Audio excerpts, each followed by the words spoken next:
Ya, salam cinta penuh kedamaian Bapak Ibu semuanya, para penonton YouTube Bunda Arsaningsih. Kita kembali lagi di Misteri Semesta. Kali ini kita akan bahas tentang misteri orang suci. Semesta ini penuh dengan misteri.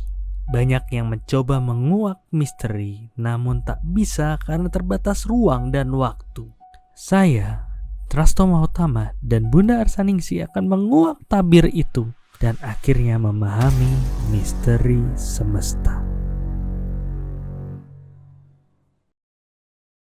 Acara ini dipersembahkan oleh Yayasan Cahaya Cinta Kasih adalah yayasan yang didirikan untuk melakukan kegiatan kemanusiaan, pembentukan karakter dengan dasar cinta kasih yang sederhana dan universal.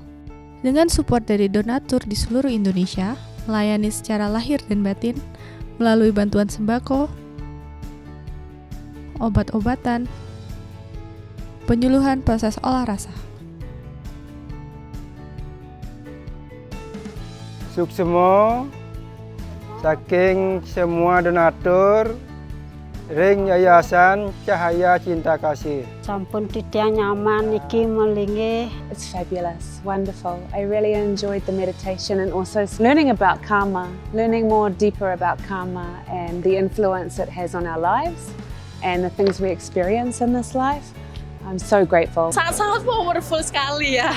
Jadi waktu meditasi itu menyembuhkan diri kita sendiri dan menyembuhkan bumi. Dari Fitran mengucapkan terima kasih yang sebanyak-banyaknya atas uluran tangannya berbagi kepada kita. Support kami dengan berdonasi melalui rekening yayasan yang ada di deskripsi. Ya, sekali lagi kami mau ngucapin terima kasih kepada para donatur. Jadi kita bisa live lagi, kita bisa on air lagi untuk ngomongin hal-hal yang menarik seperti ini kan, proses olah rasa segala macam. Dan ya, pembahasan kali ini seru juga nih, ngomongin tentang misteri orang suci. Nah, mungkin buat teman-teman yang masih belum ini ngomongin orang suci gimana, karena menurut ini orang suci berbeda segala macam.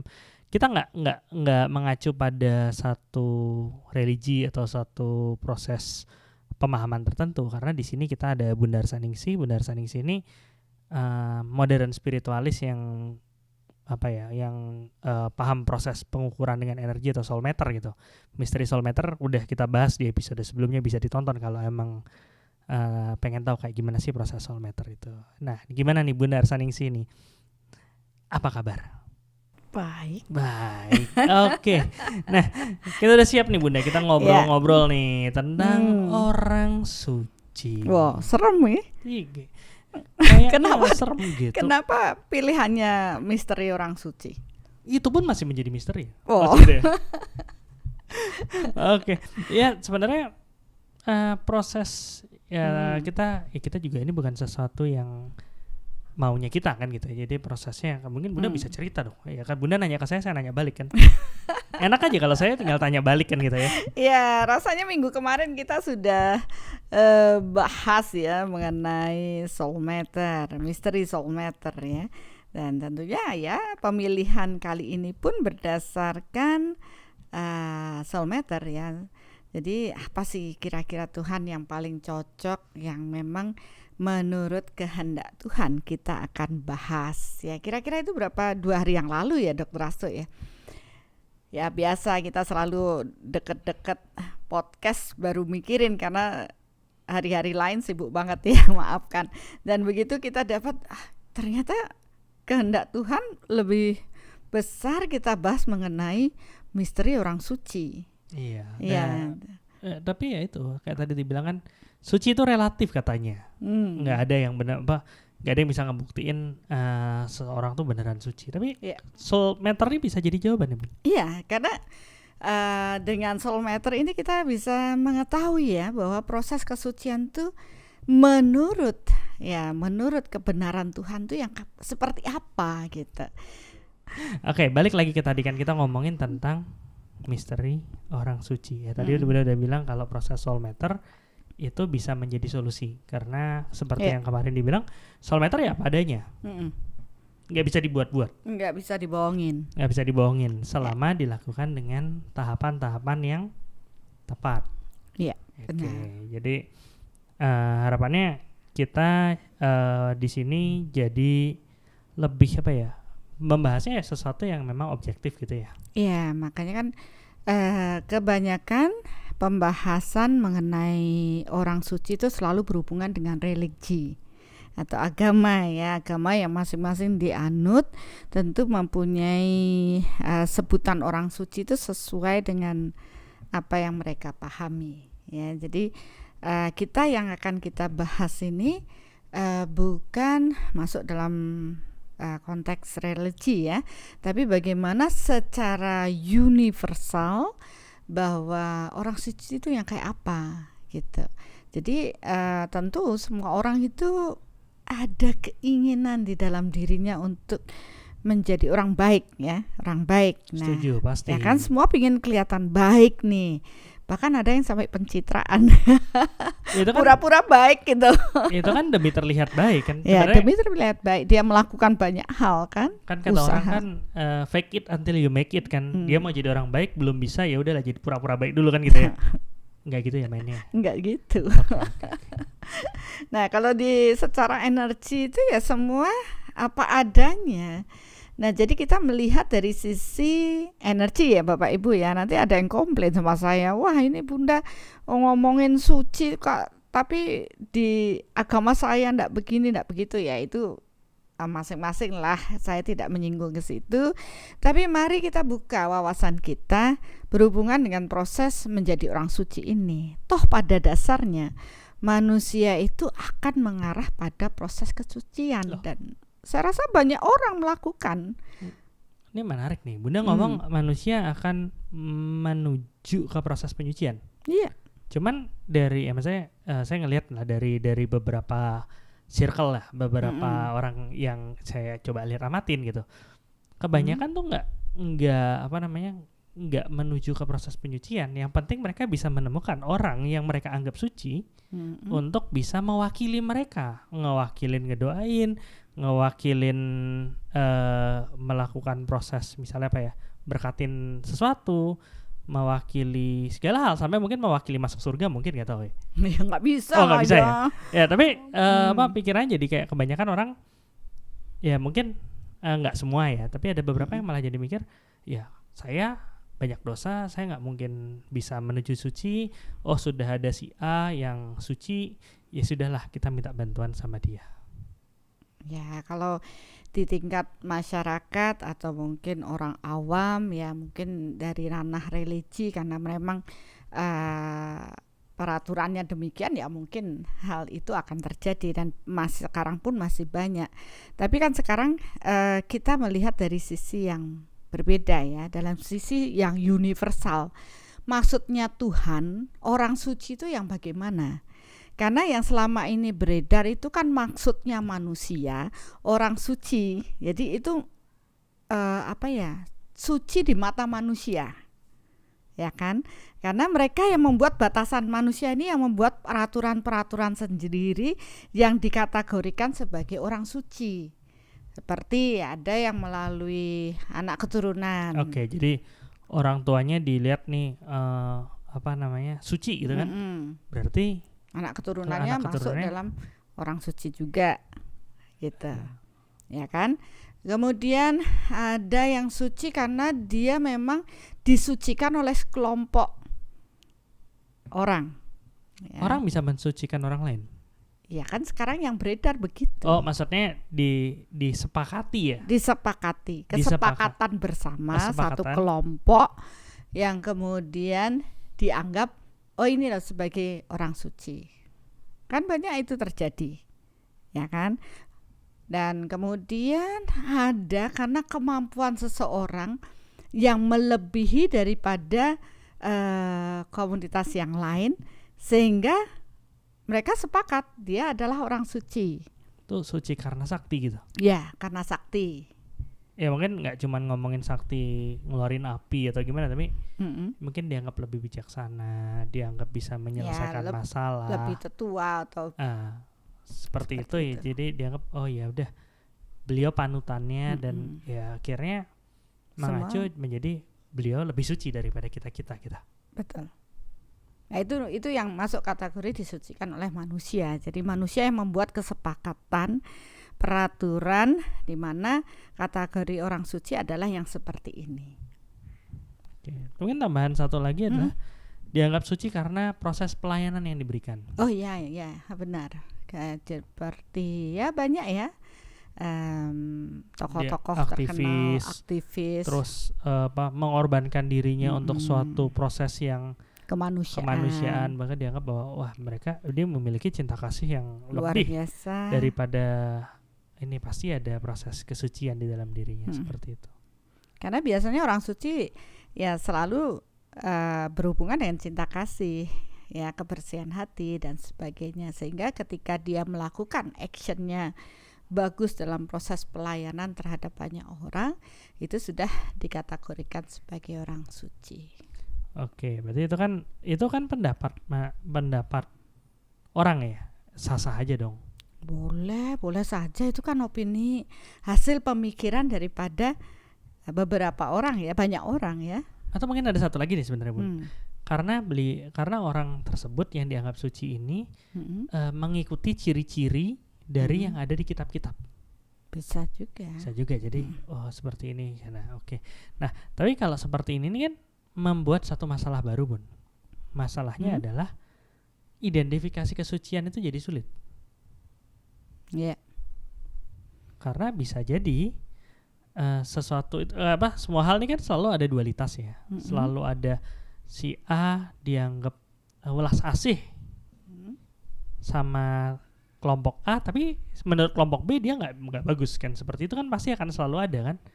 Jadi bisa saja orang itu dianggap menurut kelompok A ini suci banget nih gitu kan. Omongannya dia tuh udah kayak udah kayak ya kebenaran yang mutlak lah kayak gitu. Tapi menurut kelompok-kelompok yang lain itu enggak benar gitu kan. Itu mungkin. Nah, jadi itu masih subjektif ya penilaiannya. Terus gimana? Ya, sekarang kan kita kalau itu sudah banyak yang membahas ya. Sekarang kita bahas nilai-nilai kebenaran saja. Kebenaran Tuhan tentunya yang kita gunakan, karena kita menggunakan metode soul meter untuk menguak misteri semesta. Jadi kita pelajari hal tersebut sehingga semakin kita memahami proses kehidupan, kita paham mengenai kebenaran Tuhan. Ya, kebenaran Tuhan, kebenaran mutlak di alam ini. Jadi ya bukan sesuatu yang merupakan penilaian dari manusia, dan malah kadang-kadang menjadi bukan suatu kebenaran tapi pembenaran. Sama kan yang kelompok A bilang itu suci banget, orang suci, tapi kelompok B bilang wah itu enggak suci. Ya, jadi kan ini pembenaran dari kelompok A yang mengatakan itu orang suci, sedangkan si B melihat dari sisi kebenaran itu bukan suci. Jadi kan masih belum sebagai suatu kebenaran mutlak. Nah, itu dia, makanya menjadi suatu misteri dan pertanyaan yang harus kita kuak adalah ini pertanyaan dari Egan. Standar kesucian itu apa sih? Iya. Ya, itu yang perlu kita tahu. Jadi akhirnya kita tahu kita harus jalannya ke arah mana. Karena tadi Bunda udah sebutin ya, kita kesucian itu bukan suci sendiri kan artinya bersih ya. Nah, bersih nggak ada dosa segala macam. Kesucian itu bukan cuman miliknya orang-orang tertentu, enggak. Ya. Semua orang kalau mau bisa menuju proses kesucian. Betul. Nah, sekarang pertanyaannya ini menjadi satu hal yang penting banget. Standar kesucian itu apa? Supaya kita bisa sama-sama mengarah pada proses kesucian. Iya, karena sesungguhnya kita terlahir ini kan mengarah pada tujuan untuk secitra dengan Tuhan atau menuju kesucian ya. Tapi kesucian ini bukan sebagai suatu sudut pandang yang dilihat dari sisi manusia, tetapi bagaimana kita suci di mata Tuhan. Ini yang menurut saya kalau selama ini sebelum menggunakan metode soul meter, saya melihat masih subjektif ya, setiap opini orang berbeda-beda. Tapi begitu kita menggunakan proses soul matter dalam proses memahami kebenaran Tuhan, kita akan melihat suatu objek itu ya objektif banget ya, dari sisi apa yang ada pada diri tersebut. Nah, ternyata dalam proses kelahiran ke kelahiran banyak sekali orang-orang yang sebenarnya sudah berupaya yang menuju ke arah kesucian. Tapi banyak kali karena mereka masih belum ada tolak ukur yang benar menurut kebenaran Tuhan ini, belum bisa, masih menjadi suatu misteri. Mereka mengira-ngira bahwa yang menjadi tolak ukur suatu kesucian itu apabila ya itu tadi yang tadi kita bahas di mata manusia ya. Jadi mereka masih melihat secara berfisik. Nah, sekarang sesuai dengan proses bertumbuhnya kesadaran manusia, maka yang proses kesucian ini mulai tidak hanya dilihat dari sudut berfisik saja. Kita mulai masuk ke lebih dalam, yaitu proses batiniah, rohaniah ya, atau skala niskala. Jadi masuk ke proses energi. Ya, karena itu tidak terlihat secara berfisik. Jadi fisik suci itu bukan karena atribut, suci bukan karena faktor keturunan, suci itu bukan karena apa menjadi penilaian manusia dan sebagainya, tapi suci itu ketika kesadaran manusia ini sudah bertumbuh dengan kesadaran yang lebih tinggi, yaitu dipenuhinya dengan cinta kasih. Ketika mereka sudah mampu membersihkan diri dari kemelekatan ya, kegelapan yang mereka, mungkin rekaman kegelapan yang mereka miliki, dan tentunya juga mengarah pada kemampuan ya menghadirkan kekuatan Tuhan di dalam dirinya. Ya, itu proses suci, karena kan hukum energi itu sejenis menarik sejenis. Suci di mata Tuhan ya, kebenaran Tuhan itu adalah ketika manusia ini tidak lagi diliputi dengan kegelapan. Ya, ketika manusia ini mempunyai kesadaran yang lebih dengan proses kebijaksanaan. Dia dapat memilah mana yang baik, mana yang buruk, dan menghindarkan diri dari tentunya kekuatan atau hal-hal yang buruk dan mengarah pada kesucian, kebersihan hati. Jadi ya itu tadi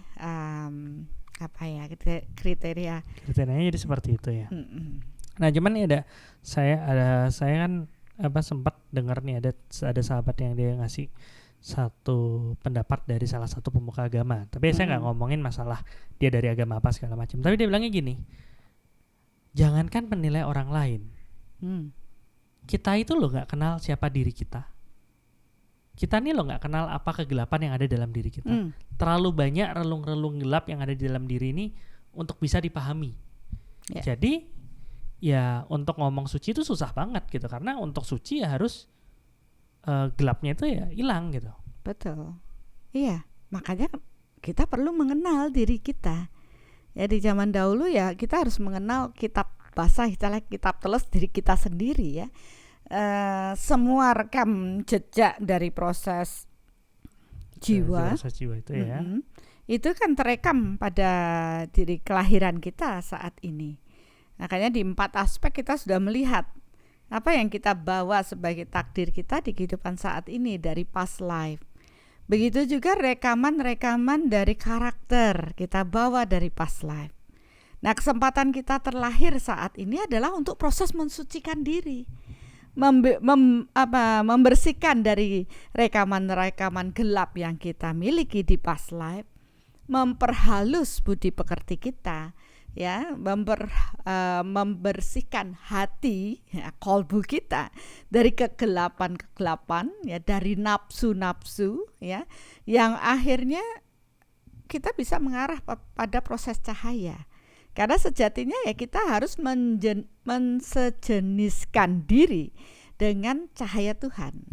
Kebersihan, kesucian Tuhan ini kan, Tuhan itu dianggap maha suci. paling tidaklah kesejenisan suci dengan kesucian Tuhan itu ada pada diri manusia. Ketika manusia tidak lagi terbelenggu, ya, terikat, ya, oleh kemelekatan, entah itu dengan nafsu, dengan materi, ya, dan ya banyak hal. Ya, karena itu semua adalah proses energi. Nah, ketika kegelapannya dapat dilepaskan, cahaya dari roh atau nur ilahi ini akan menguat, ya, sejenis dengan kesucian Tuhan itu sendiri. Jadi sebenarnya bukan si orang ini yang menjadi suci, tapi misalnya tadi kan Benda ngomong orang ini orang semakin suci seseorang, semakin mampu dia menurunkan menghadirkan kekuatan Tuhan. Ya. Bukan berarti dia kayak nyuruh-nyuruh Tuhan, kan bukan. Ya, Tapi bukan. Dia menyiapkan ruang, menyiapkan wadah yang tepat, wadah yang bisa kompatibel lah ya. Maksudnya bahasa kompatibel yang dia mampu energi Tuhan ini masuk dengan lebih banyak gitu ya. Betul. Ya, menjadi saluran berkat Tuhan. Berarti proses kesucian jadi orang yang tadi dibilangin dengan menjadi suci, jadi terlihat sakti itu ya karena kemahakuasaan Tuhan ini yang mengalir melalui orang tersebut. Tapi kan nggak semua orang yang sakti itu suci ya, Bun? Nggak semua orang sakti suci, tetapi orang yang suci otomatis dia akan mempunyai kemampuan, ya. Tapi itu bukan kemampuan atas dirinya, tetapi menjadi saluran berkat Tuhan yang mengalir dalam dirinya untuk dapat membantu, ya, mungkin proses-proses yang dilihat orang, proses pelayanan kepada banyak orang. Seperti itu. Ya, setidaknya mulai terbuka nih kan, bahwa proses suci itu bukan ngomongin, ya balik lagi, suci artinya bersih. Bersih dalam artian nggak banyak kotoran kan gitu. Orang mikirnya kotoran tuh cuman ngomongin kotoran dosa aja gitu, tapi sebenarnya nggak cuman ngomongin dosa aja, tapi karakter buruk, rekaman buruk yang dibawa dari kehidupan sebelumnya itu ya juga kekotoran juga. Iya. Kan kalau dilihat juga, kalau yang dikatakan dosa, ya, hasil perbuatan buruk itu kan dosa nih. Dosa hasilnya itu disebut dosa. Nah, sedangkan kenapa itu bisa terjadi, ya karena karakternya buruk. Kalau karakternya tidak buruk kan otomatis dosanya sudah sedikit, ya, hasil perbuatan buruknya udah dikit. Nah, karakter buruk itu berasal dari mana? Pikiran buruk.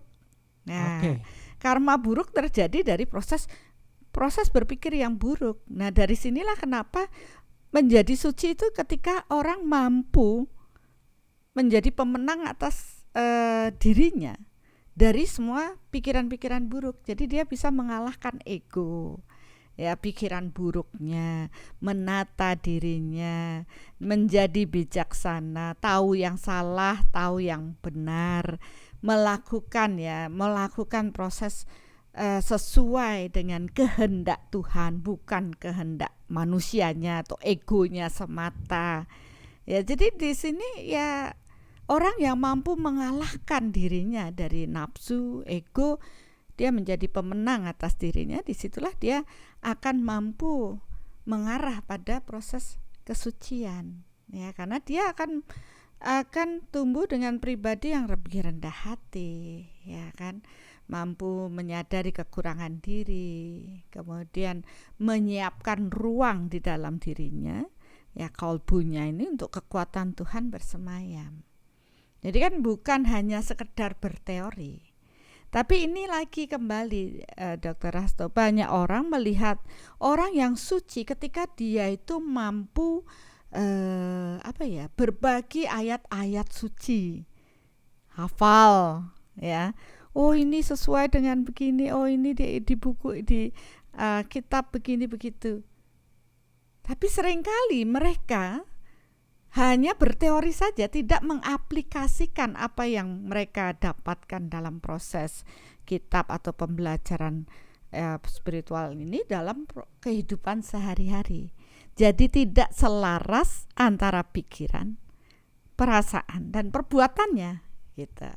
Nah, disinilah juga tidak dianggap sebagai orang suci. Berarti kalau yang Bunda bilang ada seseorang nih, dia hafal nih luar dalam ayat-ayat suci, bahkan lebih dari, nggak cuma dari satu keyakinan aja. Semua dihafalin. Semua dihafalin. Tapi di dalamnya terus berkecamuk pikiran sama perasaan nggak sesuai. Terus ada judgment, ada merasa diri lebih daripada yang lain segala macam. Nggak suci. Enggak. Karena kesucian di proses kita lihat ya dengan proses energi. Kesucian ini akan dicapai ketika ada kesejenisan dengan kesucian Tuhan, kemahakuasaan Tuhan ya. Jadi di sini tentu syaratnya dia sudah tidak punya lagi ego ya, kesombongan, kemudian iri hati, merasa diri lebih daripada yang lain kan. Di sini ditandai dengan proses solar plexus yang lebih kecil. Ya, kemudian tentu dengan solar plexus di mana emosi rendah ini banyak tersimpan, kalau dia sudah mengecil berarti cakra jantung akan menjadi aktif. Belas kasihnya tumbuh. Welas asih tumbuh, toleransi tumbuh. Dan tidak ada penghakiman terhadap yang lain karena dia menyadari bahwa kita di mata Tuhan adalah sama, ya. Tidak merasa lebih daripada yang lainnya. Ya, kalau orang suci dia tidak akan merasa dirinya suci. Karena begitu dia merasa dirinya suci itu sudah membuat dia itu lebih daripada yang lainnya, kan seperti itu. Ya, kemudian sudah tumbuh cinta kasih, otomatis dengan proses ini cakra mahkota akan aktif. Nah, ketika proses lagi orang mengarah pada proses kesucian, tidak cukup hanya dengan kondisi cakra yang demikian, tapi dia mampu menyelesaikan semua ya hal-hal yang membelenggu dirinya, tidak hanya di kehidupan saat ini, tapi juga bagian rekaman past life-nya gitu. Setiap satu kupasan bawang yang terbuka ya masuk ke dalam inti, maka proses cakra spiritual pun akan bertumbuh. Semakin kegelapan dibersihkan, cakra spiritual yang akan bertumbuh. Jadi di sini kita akan melihat ketika seseorang benar-benar suci, maka tidak hanya cakra dalam tubuhnya yang akan aktif, cakra jantung dan cakra mahkota, tapi cakra spiritual di luar daripada tubuh fisik ini juga akan bertumbuh. Ya, ngomongin cakra nih Bun, saya ya biar nyambung aja gitu kan. Kalau ngomongin cakra, Bunda udah sering ngomongin tentang cakra jantung, hati kan gitu kan, kolbu segala macam. Oh kalau misalnya dia membesar berarti cakra berarti ulas asihnya ada. Solar plexus Bunda udah sering ngomongin juga, itu posisinya di ulu hati. Semakin besar solar plexusnya berarti emosi marah, dendam segala macam semakin besar, cakra jantungnya mengecil. Cakra mahkota Bunda juga udah sering ngomongin tentang proses gimana sebagai saluran energi Tuhan memasuki tubuh seseorang. Tapi yang cakra spiritual tuh kayak baru deh. Enggak sih, sebenarnya udah sering diomongin sih kalau lagi di pembelajaran Soul Development Program ya. Iya, kalau di Soul Development Program memang itu yang kita bahas ya, berhubungan dengan proses cakra spiritual. Memang tidak banyak perguruan ya saya katakanlah yang membahas mengenai cakra spiritual, karena kemampuan menangkap proses pemahaman spiritual ini kan tidak banyak juga yang melampaui. Jadi mereka baru mengenal cakra-cakra yang menempel pada tubuh fisik manusia. Ya, biasanya pakai paling mentok deh sampai cakra mahkota aja. Udah, karena dia nempel dengan jalur sumsum dengan ubun-ubun kita, yaitu cakra mahkota. Tapi di luar daripada cakra yang ada di tubuh manusia, ternyata kan masih ada cakra yang lain yang membuat proses ya ini, kalau kita bicara pada proses kesucian itu berhubungan dengan proses cakra spiritual. Semakin tinggi proses spiritual, proses keterhubungan si manusia ini dengan Tuhannya, maka semakin tinggi proses cakra spiritualnya. Nah, tentu di sini saya juga melihat ya proses pertumbuhan, karena soul itu kan sekolah jiwa, sekolah yang bukan hanya mempelajari di sisi berfisik saja, tapi melihat peningkatan ya, perubahan proses spiritual, pertumbuhan spiritual jiwa-jiwa yang bertumbuh. Dan di sini kita melihat ketika di rekaman past life mereka sudah belajar, kan proses belajar tidak hanya pada kehidupan saat ini. Di kehidupan past life kita sudah nyicil-nyicil tuh, bersih-bersih diri. Bahkan beberapa mungkin sudah dikatakan orang suci di kehidupan yang dulu. Tentu mereka sudah membawa proses mengarah pada kebenaran-kebenaran Tuhan. Nah, di sini kita juga melihat bahwa bagian dari proses cakra spiritual adalah merupakan harta kekayaan spiritual yang tertinggi yang dibawa oleh jiwa, ya, kesadaran manusia ini. Jadi itu tidak akan hilang ya.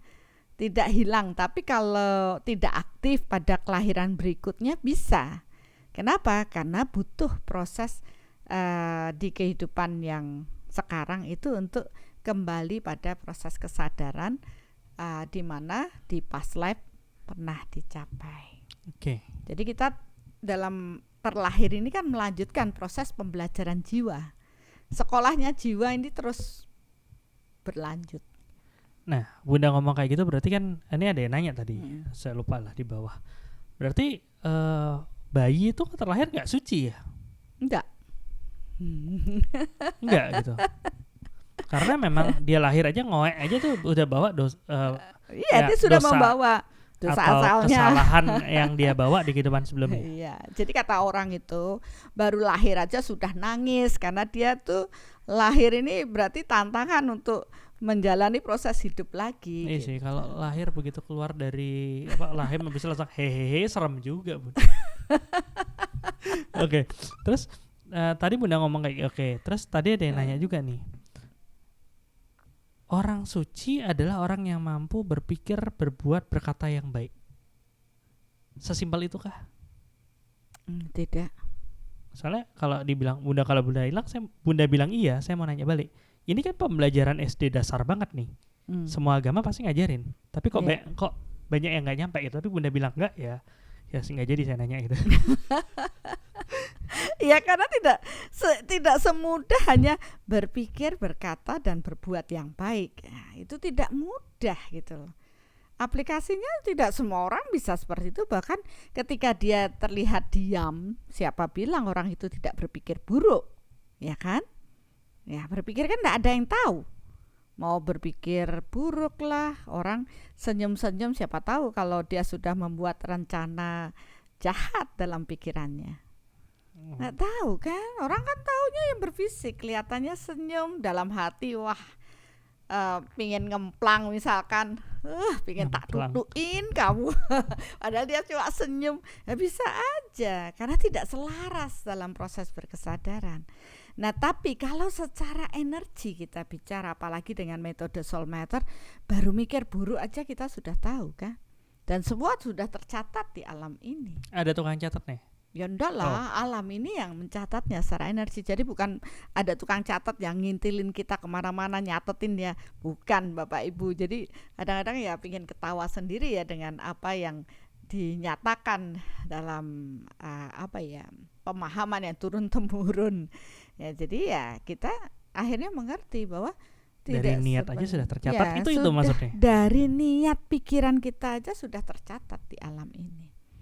Ya, jadi menuju kesucian itu ya harus kita sadar siapa diri kita perlu mengenal diri kita. Dan makanya pembelajaran di Soul ini kan mengarah pada mengenali diri. Langkah awal mengenal jati diri.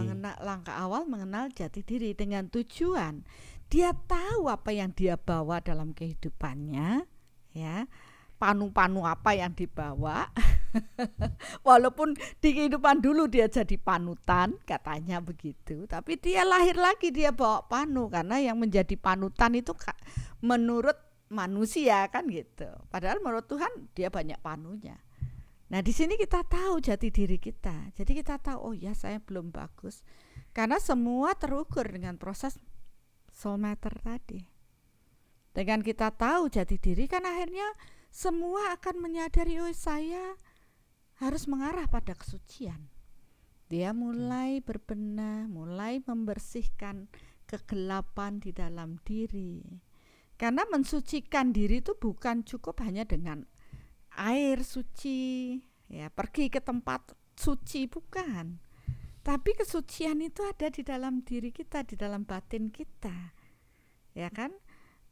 Pergi ke tempat suci tapi sampai sana isinya marah, dendam, dengki dan semuanya. Apakah kita akan tersucikan setelah datang ke tempat suci? Tidak, karena bukan itu. Oke, ya Bapak Ibu semua, beginilah saya bingung kalau interview Bunda, saya lagi nyusun pertanyaan ini tuh udah dijawab duluan padahal saya belum bertanya. Udah kebaca. Aduh. Ya udah, nggak usah ditanyain, tak omongin aja. Iya kan, nggak, maksudnya gini. Ya tadi kan Bunda sepakat kalau orang lahir udah bawa beban dosa ataupun karma dari kehidupan sebelumnya. Betul. Jadi yang lahir ngoại itu nggak suci, ya. Dan tadi Bunda bilang bahwa untuk dia bisa kembali pulang, dosa-dosa hutang-hutang itu harus diselesaikan. Selesaiin, ya. Benar. Benar. Terus? Dan untuk bisa menyelesaikan, orang itu harus menuju kesucian. Iya. Jadi kalau orang itu kayak cuman pengen, saya pengen nyelesain semua, tapi saya nggak mau mengarah ke kesucian, nggak bisa. Ya nggak bisa. Kalau dia mau nyelesain, terus siapa disuruh orang lain suruh menyucikan diri kita? Ya enggak lah ya. Karena utangnya kita yang bawa, terus gelapnya kita yang menciptakan, ya pikiran ruwet kita yang ciptain. Masa terus nyari orang lain terus suruh membuat semua kinclong? Ya nggak bisa. Karena ya nggak tahu nih, maksudnya yang beredar nih sekarang nih, di sampai satu titik akan ada proses penyucian, baik pada saat seseorang itu masih hidup ataupun setelah meninggal gitu. Ada proses penyucian yang bikin ya udah mulai dari nol lagi gitu. Enggak lah. Walaupun kita sudah meninggal, ya kita masih membawa tuh rekam jejak kita. Yang bisa nyelesain ya kita sendiri aja. Yang bisa nyelesain ya kita sendiri. Sampai kapan? Sampai tumbuh kesadaran bahwa manusia membutuhkan Tuhannya. Manusia harus mengarah pada Tuhannya. Kalau pakai kekuatan-kekuatan lain itu bisa nggak? Enggak. Kecuali kekuatan Tuhan. Yaitu ketika manusia paham bahwa saya terlahir ya sebagai manusia karena percikan cahaya Tuhan. Kemudian saya kok masih reinkarnasi terus karena saya masih membawa kegelapan. Nah sekarang tugasnya, misi jiwa saya terlahir untuk apa? Ya untuk mengenali diri, menyelesaikan hutang, dan bertumbuh mengarah pada kesucian. Yaitu melepas kegelapan yang kita bawa dari past life kita. Ya melatih ya, memperbaiki kualitas karakter kita. Yang tadinya senggol bacok, sekarang di kehidupan ini bisalah bertoleransi. Yang tadinya fanatik berlebihan, sekarang bisa terbuka, ya bisa menerima orang lain apa adanya. Ya itu proses bertumbuhnya karakter, memperhalus budi pekerti. Dan itu pun jiwanya pun menjadi lebih halus. Ya, karena tidak ada lagi kegelapan di dalam diri, tidak ada kemelekat. Ya, tali-tali etriknya terputus. Gelap-gelapnya mulai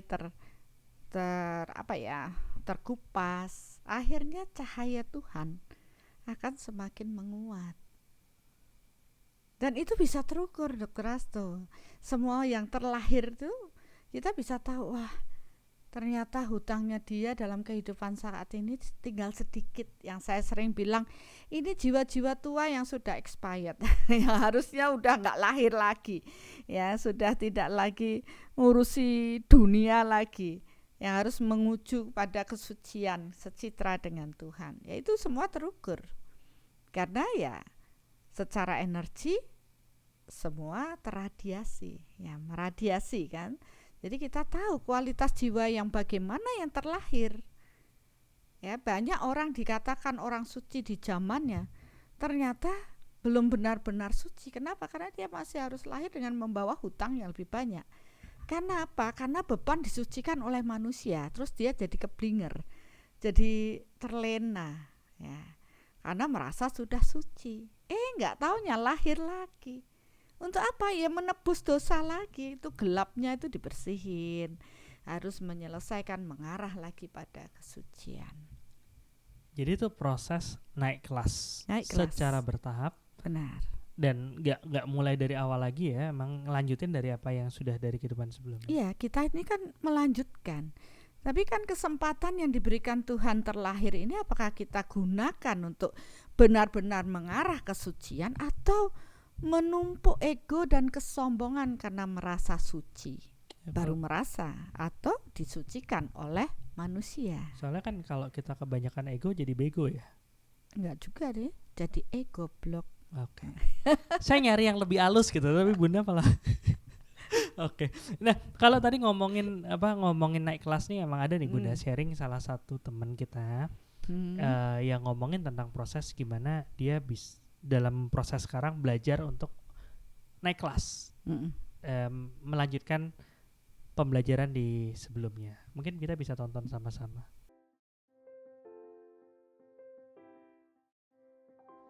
Nama saya Lewan Kristianto, saya tinggal di Surabaya.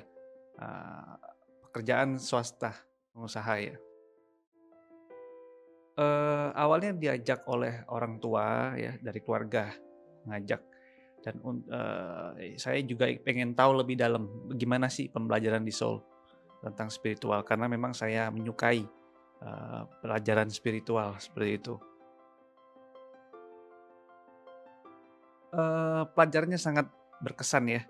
Jadi terutama dengan pengukuran soulmeter, kita jadi dapat tools nih untuk kita bisa pakai sehari-hari, mengukur banyak hal ya, banyak aspek tentang hubungan, tentang kemakmuran dan lain-lain ya. Jadi dan juga untuk mengambil keputusan. Jadi sangat membantu kita lah supaya tidak sampai membuat keputusan yang salah ataupun merugikan diri sendiri maupun sesama. Seperti itu.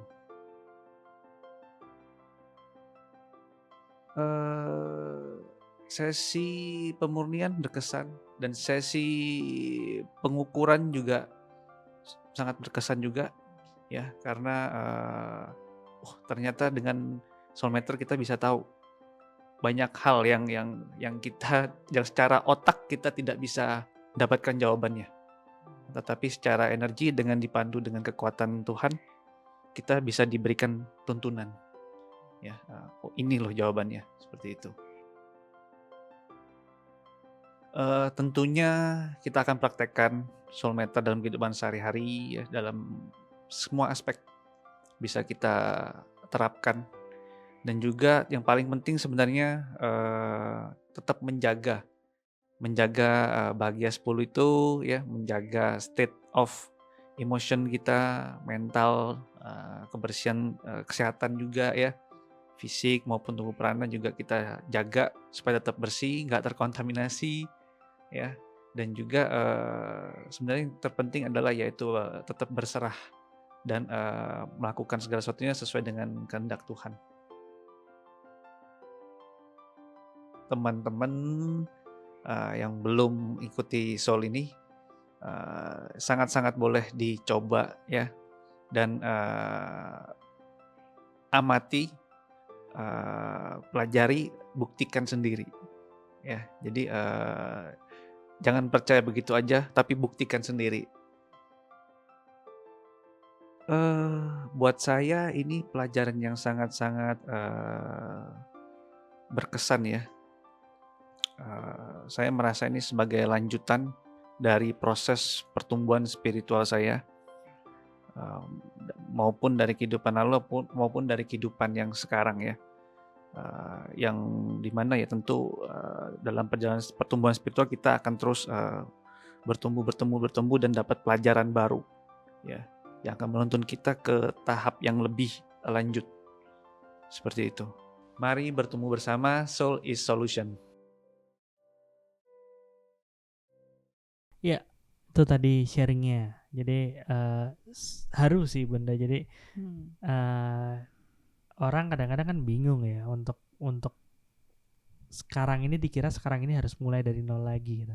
Padahal sebenarnya di kehidupan sebelumnya udah mulai. Udah gitu ya nyampe di kehidupan, nyampe situ aja belum tentu gitu. Tapi ini bisa lanjutin. Iya. Itu kan udah luar biasa banget gitu.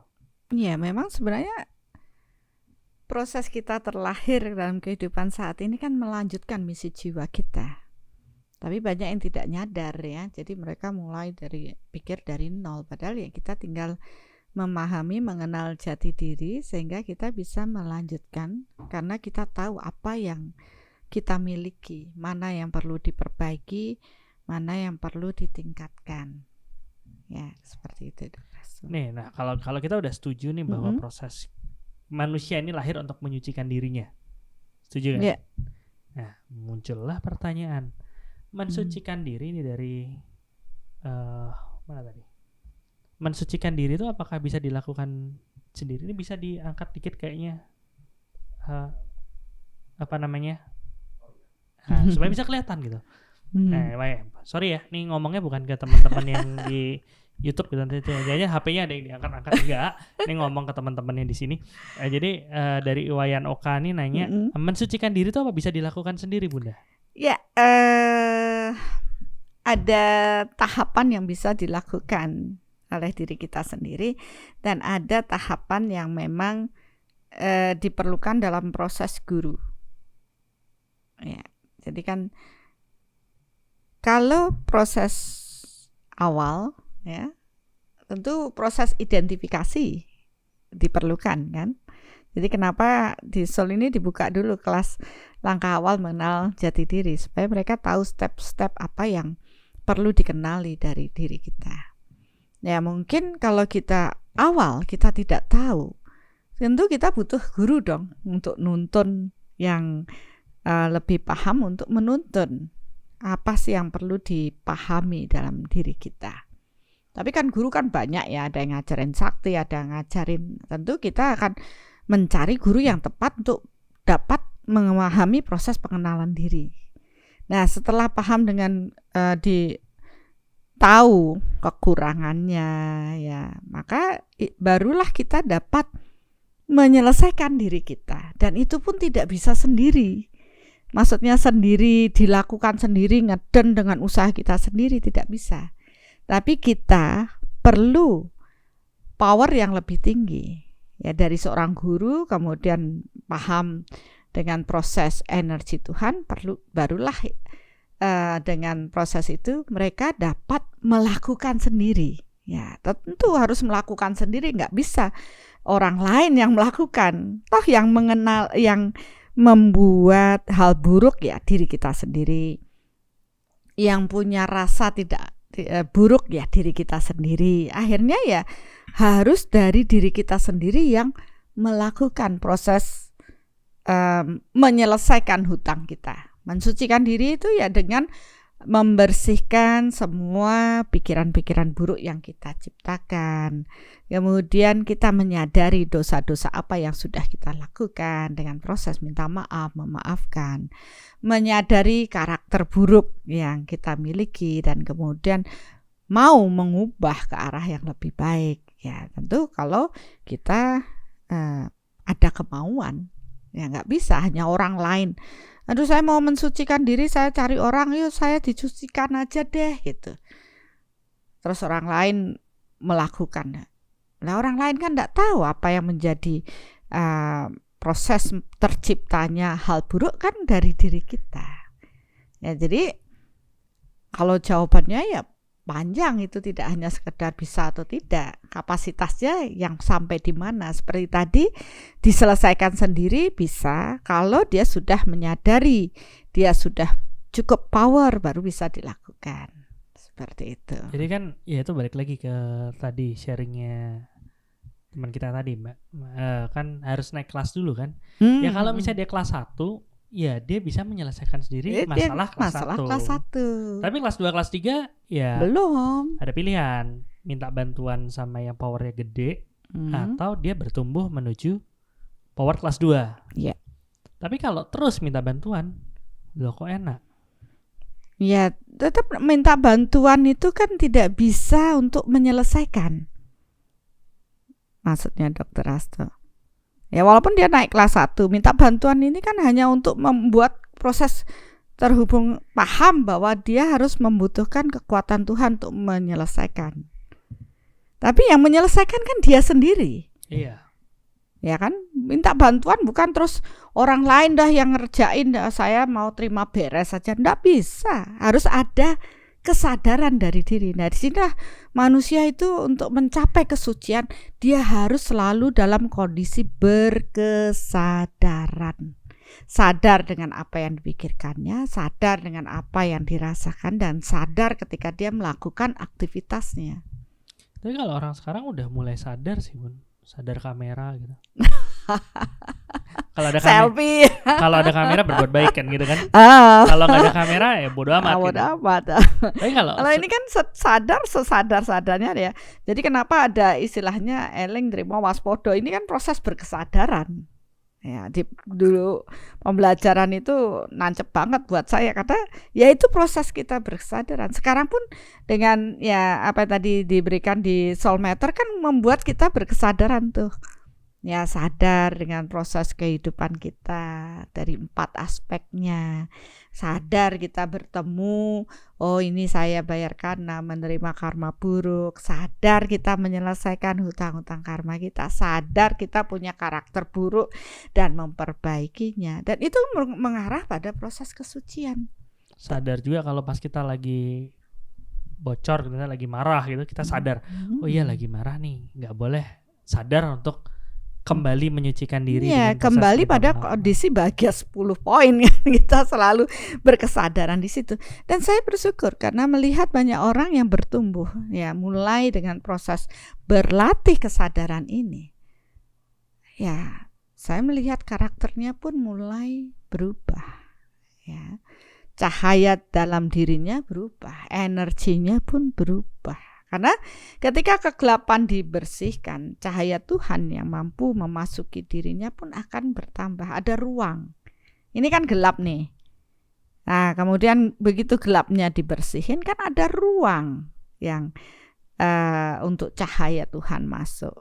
Begitu gelapnya dibersihin, ada ruang lagi cahaya. Jadi kita menyiapkan ruang di dalam diri kita untuk kekuatan Tuhan bersemayam. Oke, jadi bukan karena Tuhan nggak mau, milih-milih enggak, tapi kitanya yang belum menyiapkan gitu ya. Iya, karena kita yang belum menyiapkan. Jadi menjadi suci itu ketika di dalam proses batiniah kita atau kalbu kita, hati kita, batin kita, menyiapkan ruang untuk kekuatan Tuhan berstana atau memenuhi diri kita. Ya tentunya harus ada upaya dong. Kita sadar kita punya kekurangan, kita sadar melepas karakter buruk, mengubahnya. Kita sadar untuk berserah kepada Tuhannya, sehingga cahaya Tuhan yang memasuki diri kita semakin banyak. Maka di buku Soul Reflection saya katakan menjadi orang suci itu ketika dia mengikuti, paham akan dirinya dan mengikuti kehendak Tuhan atas dirinya. Dan tidak cuma itu saja, mungkin secara energi kita akan melihat cahaya yang berpedar di dalam diri. Ya, kalau dilihat auranya itu bercahaya. Ya, tapi kalau bisa ngelihat, yang lain kan, ya ada yang nggak bisa ngelihat juga. Ya? Ada yang nggak bisa melihat pedaran itu juga. Banyak yang tidak bisa melihat, tapi banyak orang juga akan merasakan. Jadi ngerasa nyaman, merasa damai. Kalau dekat sama dia kualitas tenang, gitu ya. Merasa terayomi, ya kan? Karena radiasi orang suci itu memberikan cinta, meradiasikan cinta, meradiasikan kedamaian, meradiasikan ketenangan. Jadi nggak usah pakai atribut apa-apa deh. Yang penting ketika kita mampu meradiasikan hal-hal yang positif, ya, menjadi saluran cahaya Tuhan, menjadi saluran cinta Tuhan, itu sudah merupakan bagian dari mengarah pada kesucian. Mengarah pada kesucian. Berarti kan ya step by step sedikit demi sedikit terus jadi tambah suci hingga akhirnya suci yang mutlak gitu ya. Ya. Dan itu yang mungkin pemahaman banyak orang mencapai pada kesadaran murni, atau orang mengatakan mencapai nibbana atau mengatakan mencapai moksa gitu. Apapun namanya labelnya, tapi mereka tidak lagi mempunyai hutang-hutang karma yang harus diterima dalam kehidupan saat ini, dan mereka tidak melibatkan ego dalam proses kehidupannya, berserah kepada Tuhannya dan mengikuti semua kehendak Tuhan atas dirinya. Jadi menjalani hidup itu ya dengan menyadari, ya selalu terhubung dengan kekuatan Tuhan, selalu menyadari bahwa menjalani proses kehidupan dengan proses berserah, ya kan itu yang sebenarnya diajarkan menuju kesucian itu. Ada pertanyaan yang sebenarnya nggak terlalu penting tapi menarik untuk dibahas. Penasaran sama Bunda, selalu ada gelas tapi belum pernah melihat nyeruput. Enggak kok. Pada saat saya nyeruput, kameranya Bunda yang kelihatan. Pada saat gantian pas kan ndak elok gitu, masa kita lagi ngomong-ngomong terus saya nyeruput gitu. Tetap disiapkan karena berbicara terus tuh kan pasti seret ya. Itu hanya teknis saja. Nah, balik ke tadi nih. Setuju bahwa prosesnya kita harus nyelesain dulu nih proses-proses yang di kehidupan sebelumnya. Dosa-dosa yang di sebelumnya, karena itu ternyata juga menghambat kesucian kita. Betul. Tapi untuk menyelesaikan itu kita juga harus suci dulu, menjadi semakin suci supaya kita naik kelas kita baru bisa kita nyelesain yang di belakangan gitu. Nah, ini ada pertanyaan. Ya, ini 2 pertanyaan nih sebenarnya. 1, untuk mengingat kesadaran terakhir aja dibawa dari past life tuh nggak semua orang mampu melakukannya. Betul. Gimana mereka bisa melanjutkan untuk proses kesucian ini, Bunda? Ya. Apa harus ingat dulu gitu? Enggak. Terus ingatnya tuh benar-benar kayak, waduh dulu dosa yang saya lakuin A, B, C, D, E, F atau gimana? Enggak. Tuhan tuh sudah pintar kan? Oh, iya Tuhan ya pintar lah. Ada yang bilang Tuhan gak pintar, kebangetan itu. Ya menurut saya tuh, saya melihat itu Tuhan pintar banget ya. Semua sudah terpetakan dengan baik ya. Kalau mereka kesadaran terakhir yang dicapai, mereka sudah tingkatan ya, katakan tingkatan kesuciannya dia bagus, maka dia akan dipetakan ya, terpetakan di alam ini sesuai dengan hukum sejenis menarik sejenis, berada pada lingkungan spiritual yang baik. Biasanya mereka pun akan bertumbuh dengan baik ya dengan proses itu, dan mereka pun akan dipertemukan kembali dengan entah itu guru, pembimbing yang mengarah pada proses peningkatan spiritual sampai pengingatan di proses kesadaran spiritual yang terakhir. Karena mereka telah membentuk karma baik dalam kehidupan pasrat, maka alam akan memetakan mereka untuk dipertemukan hukum sejenis menarik sejenis untuk bertumbuh kembali. Sebenarnya seperti itu. Cuma ketika terlahir kembali ini akan mulai menyusup. Kadangkala ego mereka pun ikut lagi terlarut. Ya, pengendalian mulai berubah. Padahal dulu sudah bagus, tapi sekarang ya dapat ujian dikit udah berubah. Akhirnya ya walaupun mereka dengan pemetaan ini bertemu dengan guru yang tepat, orang yang tepat, tapi mereka tidak lagi kesejenisan karena muncul ego, nafsu dan sebagainya. Ya gurunya udah di depan mata, dia bisa melenceng. Ya, pemetaannya udah seperti itu. Atau mungkin mereka sudah ikut belajar karena tidak ada keteguhan hati dalam proses peningkatan spiritual, ya mereka bisa melenceng lagi. Karena Tuhan memberikan manusia akal budi dan kehendak bebas. Kita lahir jebret noek-noek mau bertumbuh, ya mungkin kita sudah membawa kesadaran yang cukup tinggi di past life sehingga kita banyak kemudahan ya. Kemudian kita siapa tahu dengan banyak kemudian kita menjadi sombong. Nah, ini kan sudah tidak bersejenisan dengan proses di past life-nya. Bisa aja, bisa, kenapa enggak? Kan ada akal budi dan kehendak bebas yang Tuhan berikan. Ya, begitu melenceng ya akhirnya mereka tidak bertumbuh di kehidupan saat ini, malah mungkin karakter buruknya semakin bertumbuh, terjadi kejatuhan spiritual. Ya, kalau yang baik-baik saja yang mereka mengikuti alur, ketemu dengan guru, bertumbuh. Bisa juga demikian. Ada yang sudah sampai ketemu gurunya terus tidak bertumbuh lagi karena ada ego. Oh, saya juga pengen jadi guru. Akhirnya dia keluar, dia menjadi guru bagi yang lain. Ya bisa aja. Ya, semua itu tergantung pada pilihan kita. Maka pilihlah dengan bijaksana pada kehidupan saat ini. Nah, karena itu yang dibilang tadi Pak Iin ya, bahwa dengan soul meter ini ya kita bisa melakukan pilihan-pilihan yang bijaksana dalam hidup kita. Jadi fair gitu ya. Maksudnya kehendak bukan fair. Ya kita menjadi lebih memilih dengan bijaksana gitu kan. Jadi dikasih kehendak bebas tapi nggak dikasih gimana cara tahu kita ini benar apa enggak kan, ya kesannya secara manusia kan kita pengennya fair-fair aja gitu.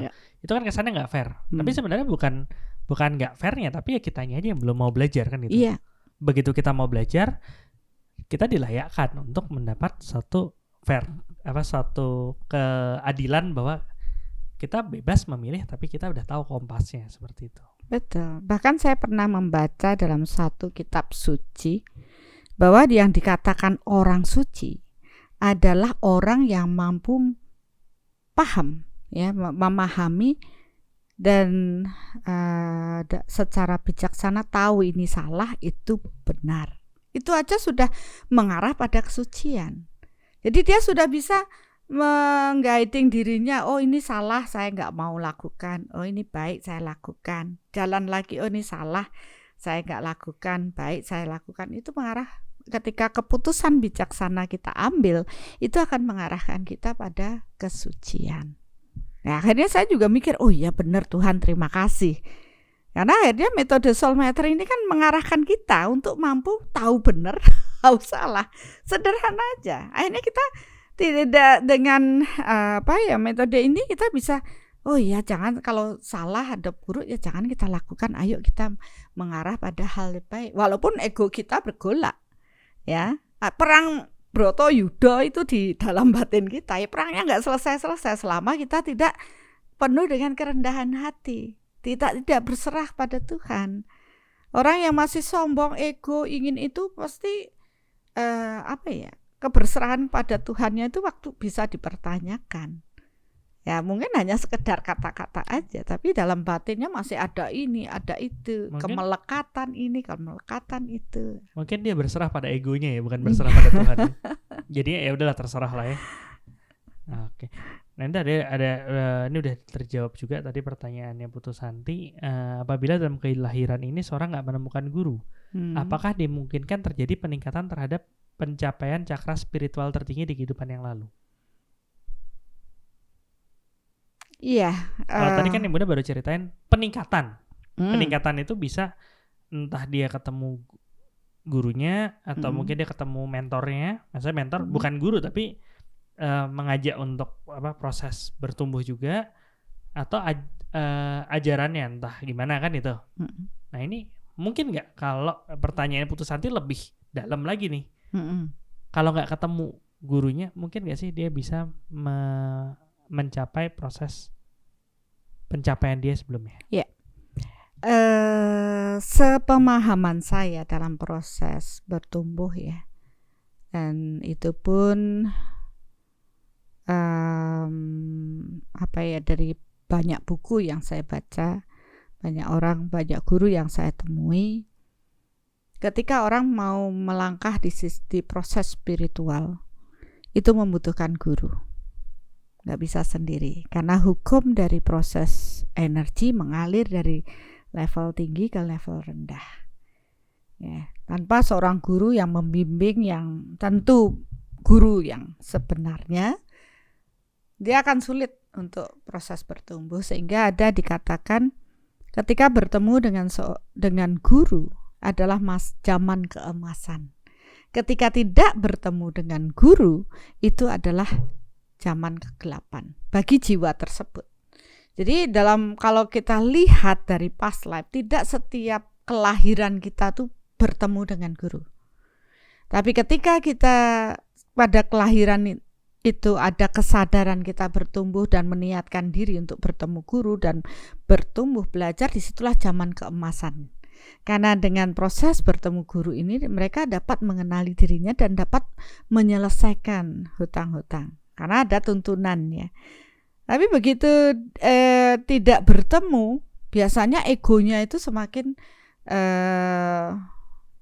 bertumbuh. Ya, apalagi guru yang tidak sesuai dalam proses spiritual. Banyak guru kan, ada guru ya oke lah di akademis. Tapi mereka tidak membantu proses spiritual kita bertumbuh. Ada guru dalam proses mungkin di bidang penyembuhan atau guru di bidang apa, tapi tidak membuat proses pertumbuhan spiritual. Kenapa? Karena mereka bukan guru sejati yang dimana menanam benih-benih pembelajaran pada murid tersebut. Ya, seorang dikatakan guru sejati ketika mampu menanam benih-benih pembelajaran pada kesadaran jiwa tersebut. Dan guru yang demikian itu mampu pula memberikan proses pengingatan kembali pada pencapaian kesadaran yang pernah dicapai oleh jiwa tersebut. Ya, jadi disinilah kenapa tidak dalam setiap kehidupan kita bertemu dengan guru sejati ini, guru yang kita bawa dalam proses kehidupan. Kadangkala kita hanya bertemu dengan ajaran sang guru saja, karena sang guru di kehidupan dulu sudah meninggal ya. Mungkin hari ini kita tidak ketemu dengan guru secara berfisik, tapi pembelajaran itu kita dapatkan. Nah, dari proses ini pun tidak semuanya dari mendapat ajaran guru ini kita bisa mengaplikasikan orang yang secara tidak bisa kita tanya ya, jadi kita hanya mengikuti saja. Nah, itu seringkali tanpa disadari ya tidak terkontrol seperti itu, Dr. Astu. Iya, ya karena ya bisa aja ada perubahan makna dari apa yang sebenarnya dikasih gitu ya. Nah, ini pertanyaannya menarik juga nih, nggak ngomongin cangkir lagi ya. Kalau bertemu dengan seseorang dan orang tersebut bilang, bergurulah pada dirimu sendiri karena guru sejati itu ada di dalam dirimu sendiri. Itu gimana? Itu orang bingung. Karena kalau bergurulah pada dirimu sendiri, kalau kita ambil dalam ini kan ada bisa rancu ya. Berguru pada dirimu sendiri karena guru sejati di dalam dirimu sendiri. Ya, orang selalu mengatakan guru sejati itu ada di dalam diri dan sebagainya. Lah gimana dia tahu dirinya sendiri? Ya, karena orang-orang pasti merasa dirinya itu baik. Seorang guru itu selalu menunjukkan, bisa mengarahkan, oh ini baik, ini tidak. Sedangkan kalau kita mau berguru pada diri sendiri, seringkali ego kita itu melambung ya. Sehingga kita hanya merasa diri kita udah baik-baik saja. Istilahnya orang itu tidak bisa melihat kegelapan di dalam dirinya. Selalu ada peran orang lain untuk menunjukkan kegelapan di dalam diri kita. Ya mungkin ya itu ya prosesnya apa dulu pelajaran bahasa Indonesia tuh gajah di depan mata nggak kelihatan, semut di ujung gitu. Ya, tapi gitu. kan ada juga yang berpedoman seperti itu. Sebenarnya ada sisi yang benarnya adalah begini. Ketika dia berguru pada dirinya, berarti dia mengenali jati dirinya. Ngelihat ke dalam. Ini apa? Ini proses mengenal jati diri. Mengenal jati diri. Akhirnya dia belajar dengan dirinya, dia memahami dirinya, dan akhirnya ya dia bisa bertumbuh. Tapi itu biasanya lama sekali. Ya, Tinggal pilih ya apa. Ini ada nanya nih, lanjutin lagi pertanyaannya. Sang pembimbing dalam diri Bun, seperti sedulur papat. Iya, biasanya orang begitu berpikirnya akan sedulur papat itu, oh ada yang begini begitu. Padahal kalau kita secara energi, ya sedulur papat, kita lahir itu dengan 5 tubuh, ya fisik, ya. Kemudian tubuh fisik, tubuh prana, mental, emosi, dan spiritual. Ini 4 tubuh yang lain tuh harus dikenali.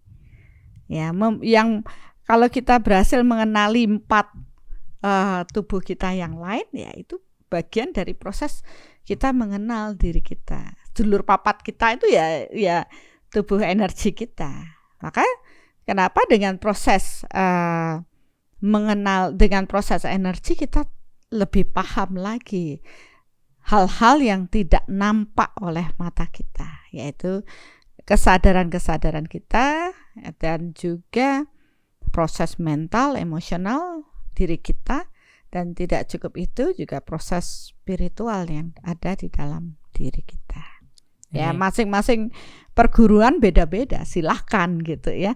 Tapi di situ apakah sudah secara universal itu mampu mengarah kepada proses kesucian, itu yang harus dipertanyakan. Karena banyak orang memberikan opininya harus begini begitu, ya sah-sah saja. Menurut saya ya hukumnya sejenis menarik sejenis. Ketika mereka sudah berkesejenisan dengan pembelajaran yang lebih tinggi, itu akan datang. Tapi kalau belum, ya mereka masih pada pembelajaran yang mungkin memang harus mereka terima dulu, karena ini bagian dari proses naik kelas tadi. Ini ada bukan sanggahan ya, pendapat dari Sandi Damayanti yang bilang kalau berguru pada diri sendiri sepertinya cenderung mencari pembenaran dan bukan cari kebenaran. Ya, benar sekali. Jadi kenapa tadi ya saya katakan, kalau kita melihat ke dalam diri selalu merasa diri kita tuh sudah baik. Dan mungkin tambahan sedikit, kan kalau kita ngomongin proses berguru itu kan kita perlu juga tahu level energinya kan gitu. Ya tentu kita akan mendapatkan manfaat kalau kita berguru dengan yang level energi lebih tinggi daripada kita. Benar, karena hukum energi kan mengalir dari pembelajaran itu mengalir dari level tinggi ke level yang lebih rendah. Nah, kalau belajar sama diri sendiri, iya itu sama levelnya susah. Levelnya sama.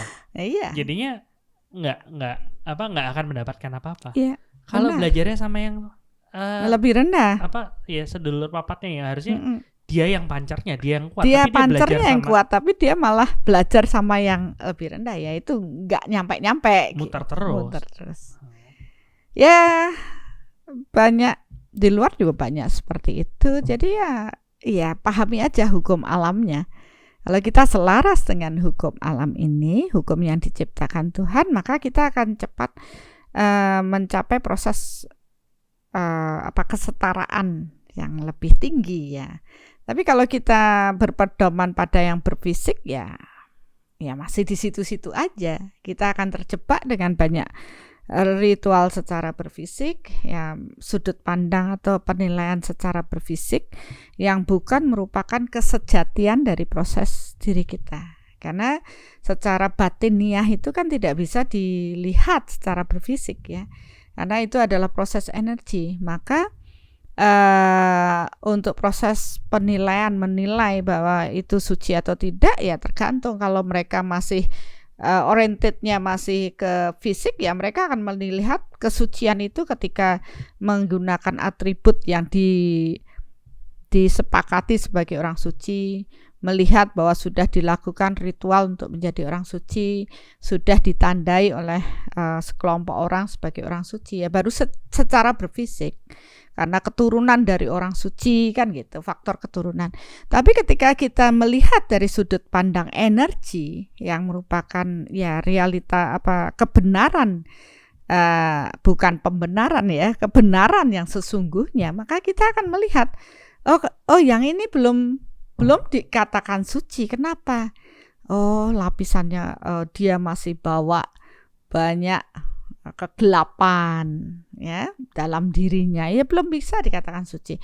Dia masih banyak kemelekatan di dalam dirinya, ya belum bisa dikatakan suci. Dia masih banyak rekaman hal buruk dalam past life-nya, belum terselesaikan. Masih banyak spirit-spirit di luar daripada kekuatan Tuhan yang masih digunakan, ya belum juga dikatakan suci. Masih jadi kontraktor ya. Punya kontrak banyak sama makhluk-makhluk kan Iya, ya. masih punya banyak. Ini masih menduakan Tuhannya, ya belum bisa dikatakan orang suci gitu. Iya. Kebenaran bertingkat. Ya kalau misalnya ngomong nih, ada yang bilang guru terbaik adalah pengalaman. Ada juga yang bilang guru terbaik adalah batu. Ada yang bilang guru terbaik adalah rumput yang bergoyang. Akhirnya bingung sendiri ya. Tapi ya balik lagi, ya, kita lebih objektif ya. Kita ukur itu akan lebih nyaman. Iya. Oke, sepertinya banyak banget ya. Pertanyaan udah 9 ya. Iya. Pertanyaan nih, satu pertanyaan mungkin bisa menjawab, mudah-mudahan bisa naikin nilainya nih. Kan secara Soulmeter baru 9 poin. Banyak orang yang bilang mengarah kesucian itu saya harus bla bla bla dulu baru mencari kesucian. Ada yang bilang 1, saya nunggu kaya dulu baru saya mencari kesucian. Ada yang bilang 2, saya masih mau menikmati dunia, makanya saya belum mau mencari kesucian. 3, saya nunggu pensiun dulu. 4, tanggungan saya masih banyak. Akhirnya kan malah gak jalan-jalan. Itu gimana menurut Bunda? Iya.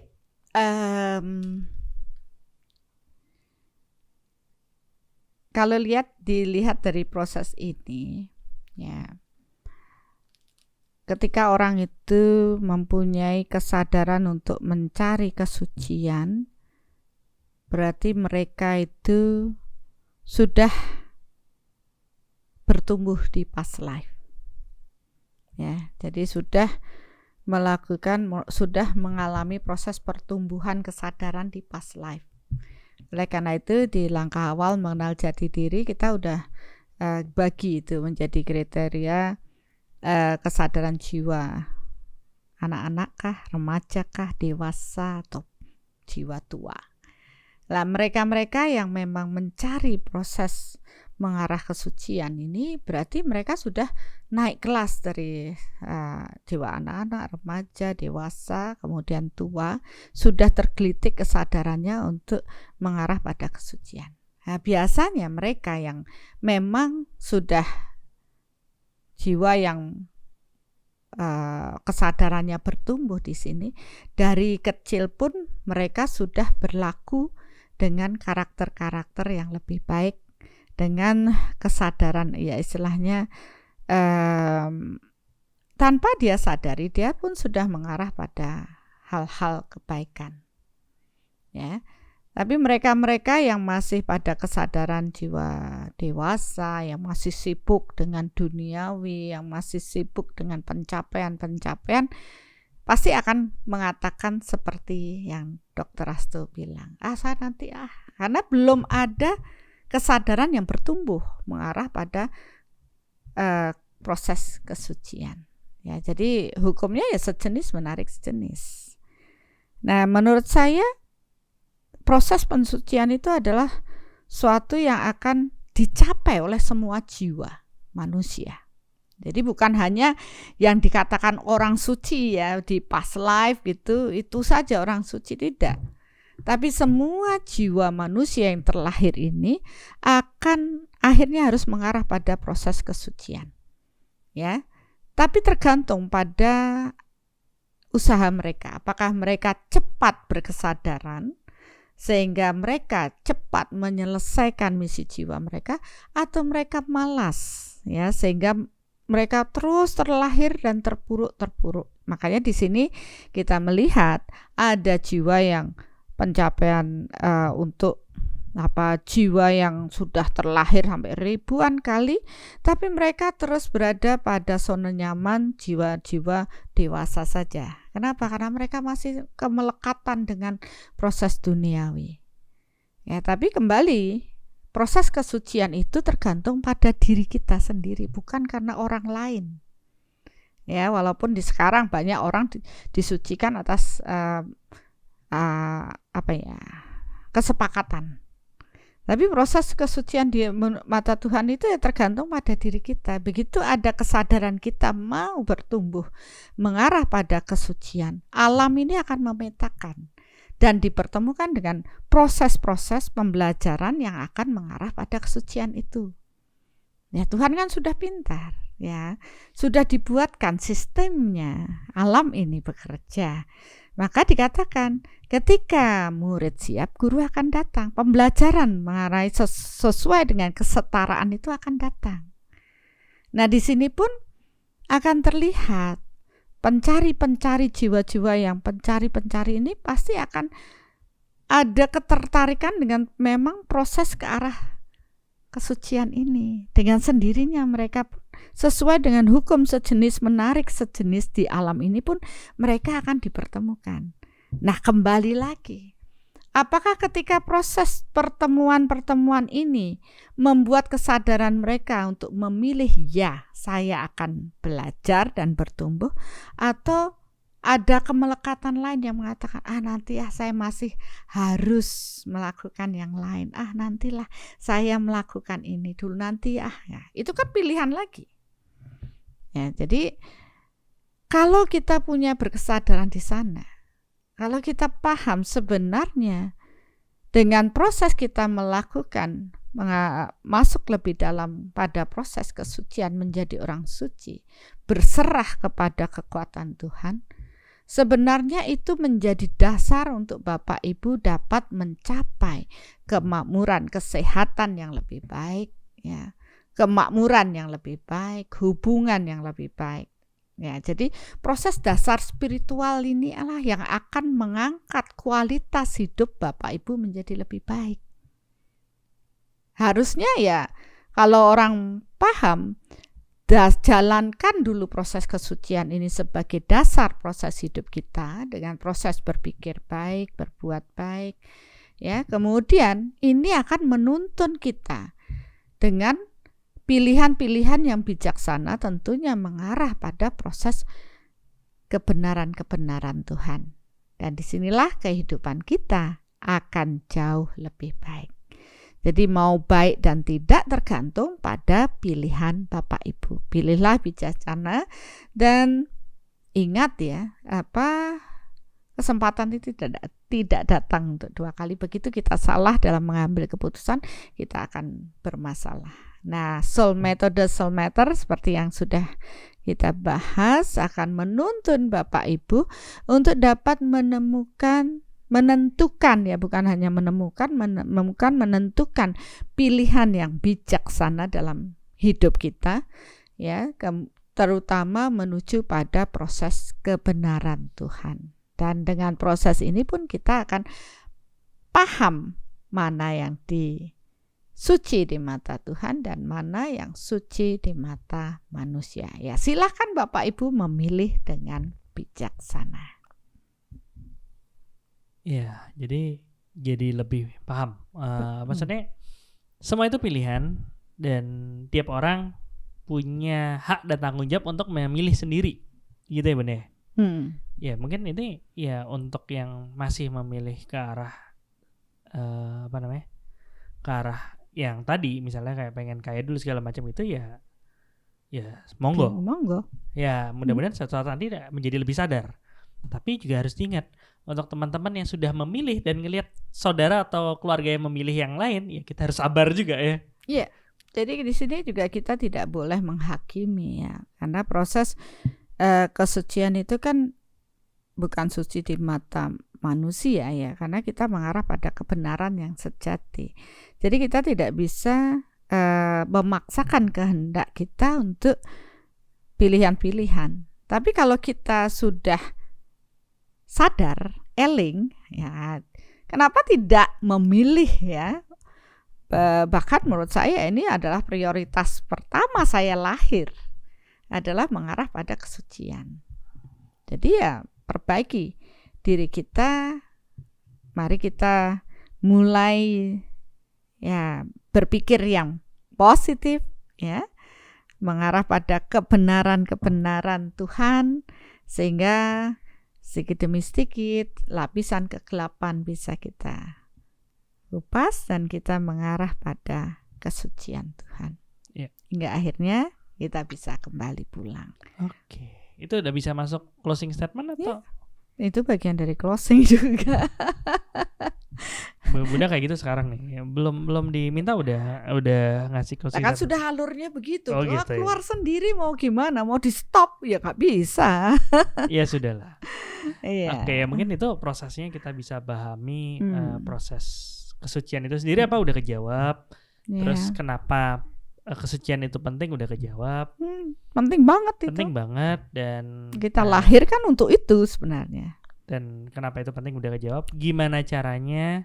Ya kita harus mau mengisi diri sama pengetahuan. Tapi bukan pengetahuan itu yang menyelesaikan membuat seseorang menjadi suci ya.